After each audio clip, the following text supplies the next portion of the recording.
Gaurko Bidasoako ahotsan Gaztelukora hurbildu gara, hemendikan gaztei, Irungo gaztei zuzendutako ekintzen inguruan hitz egiteko, ez? Horretarako Gaztelekuko ordezkariekin gaude, Alba Maia eta Ane dauzkagu gurekin eta haien proiektuen inguruan hitz egingo digute. Neska, konta iguzue pixka bat, zer da Irungo Gaztelekua, non kokatuta zaudeten eta zein da eskaintzen duzuen zerbitzua? Irungo Gaztelekua Elizatxo hiribidean dago, hor Lasai ikastetxearen ondoan, eta bertan 12-17 urte bitarteko gazteei aisi soziozitzailea eskaintzen diegu. Orduan, asteartetik larunbatera irekitzen dugu, arratsaldeko 5etan irekitzen dugu, eta gero beste bukaera da 8etan edo ostiral eta larunbatean 9etan. Eta bertan guiruak egoten gara, eta espazio erabiltzeko aukera emateaz gain, eta bertan dauden baliabide desberdinak erabiltzeaz gain, tailer eta ekintza ezberdinak proposatzen ditugu ere hilabetero. Eta zentzu honetan, ze adineko gazteekin lan egiten duzue?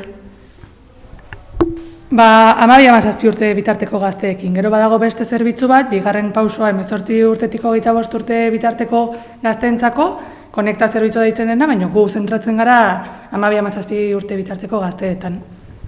Oso ongi. Eta gero, imaginatzen dut mundu guztia bezala, konfinamenduan zehar ere egokitu behar izan zaretela, ez dakit zentzu horretan nola lan egin duzuen, nola moldatu zareten egoera honetan? Zerbitzua itxita egon da, orduan presentzialki ez gara egon, baina virtualki zerbitzu ematen saiatu gara. Orduan Instagram bidez egin ditugu ekintza ezberdinak, eta bideodeiak, eta aktibo ibili gara batez ere gazteekin harremana mantentze aldera, eta pixka bat aktibo eta zerbait beharrezkero jakiteko gu hemen gaudela, edo hemen jarraitzen genuela. Nola bait, ezakit nola esan. Oso ongi, eta gero egia da, normaltasun berri honen barnean lanera itzuli zarete berriro, alden neurrian zerbitzua ematera eta aldiren ekintzak antolatzera, ez? Nola zabiltzate orain adibidez? Urritik normaltasun berri honetara egokitu gara eta zerbitzua protokoloen barne normaltasun batean ematen ari gara. Ekintza eskaintza zabal bat eskainiaz eta alden heinean gazteak elkartzeko gune bat izateko eta normaltasuna, ez dakit.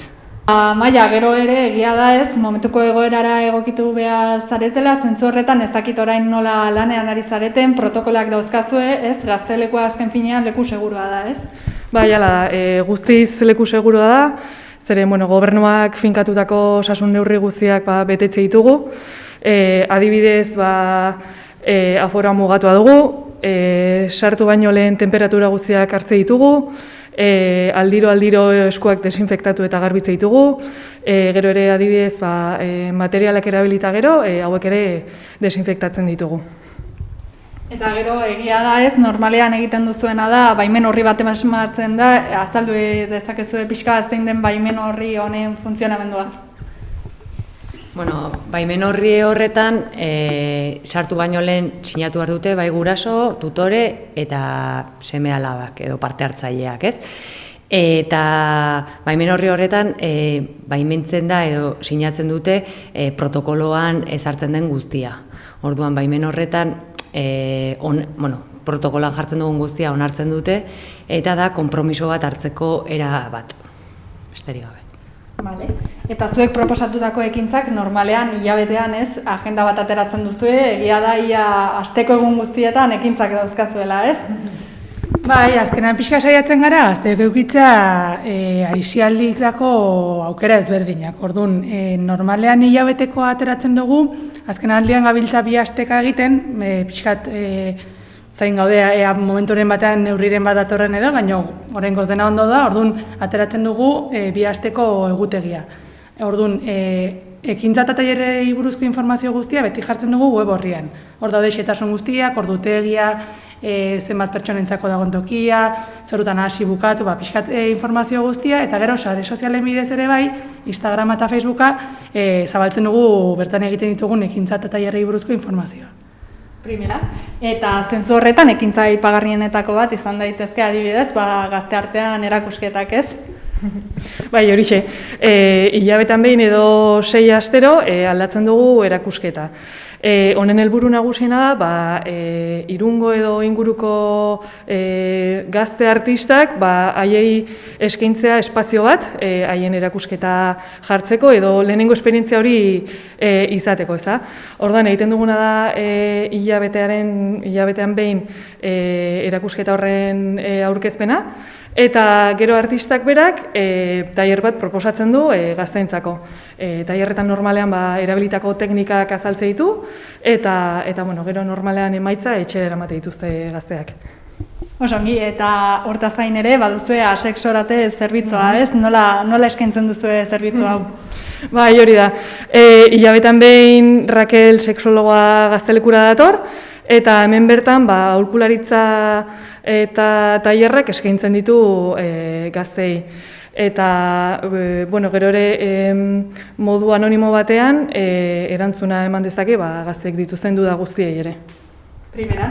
Eta non aurki dezakete gazteek ekintza hauen guztien inguruko informazioa?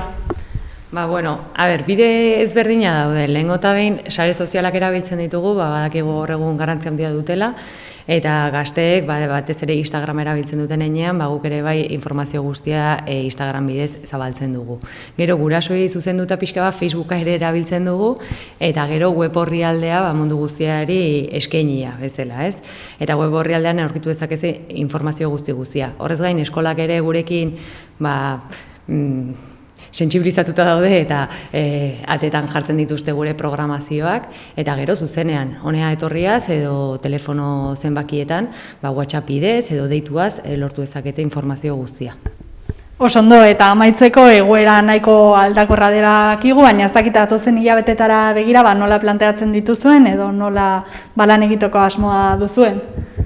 Gu berdin jarraitzeko asmoa dugu. Azkenean martxartu genuen urrian eta oso gustora gaude, ikusten dugu ere bai gazteak behar zutela eta gogoa daukatela honera etortzeko, orduan gure asmoa da berdin jarraitza, ekintza eta tailerrak eskainiz eta espero dugu luzaroan.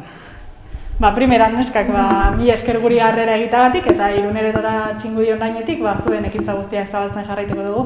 Mila esker.